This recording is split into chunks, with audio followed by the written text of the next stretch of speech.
ইসলামাবাদে ২১ ঘন্টা আলোচনার পরও কোনো সমঝোতায় পৌঁছানো গেল না, আর তারপর থেকেই হুঁশিয়ারি দিচ্ছেন ডোনাল্ড ট্রাম্প। হরমুজ প্রণালীতে এবার নিয়ন্ত্রণ বজায় রাখবে আমেরিকা। ভারতীয় সময় সন্ধ্যে ৭টা থেকে হরমুজ প্রণালী ঘেরার ডেডলাইন দিয়ে দিয়েছে আমেরিকা। নিয়ন্ত্রণেই আছে হরমুজ। আমেরিকার যুদ্ধজাহাজ এখানে এলে তা হবে সংঘর্ষ বিরতি লঙ্ঘন, পাল্টা হুঙ্কার দিয়েছে ইরান। হরমুজ নিয়ে টানাপোড়েনের মধ্যেই ফের বিশ্বজুড়ে বাড়ল অপরিশোধিত তেলের দাম।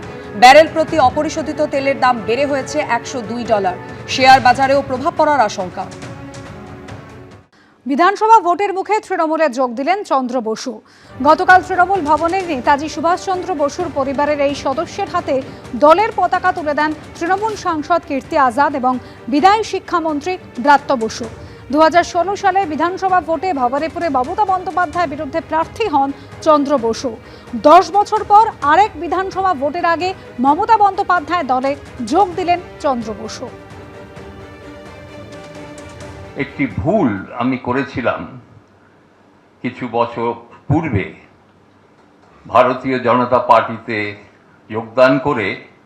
সেই ভুলটি সংশোধন আজকে আমি করে নিলাম তৃণমূল কংগ্রেসে যোগদান করে।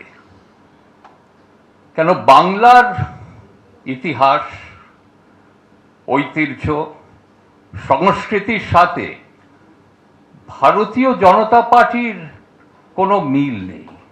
2016 সালে ভারতীয় জনতা পার্টির সাথে যুক্ত হবার পর এটি স্পষ্ট হয়ে যায় যে ওনারা কিন্তু ভারতবর্ষের সংবিধানের বিরোধিতা করেন।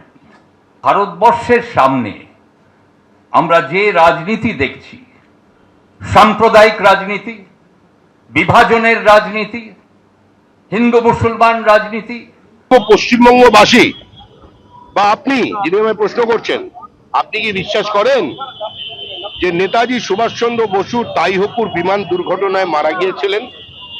যদি আপনি এটা নিজে বিশ্বাস করেন তাহলেই আমাকে এই প্রশ্ন করুন, আর এই প্রশ্নটা ওনাকে গিয়ে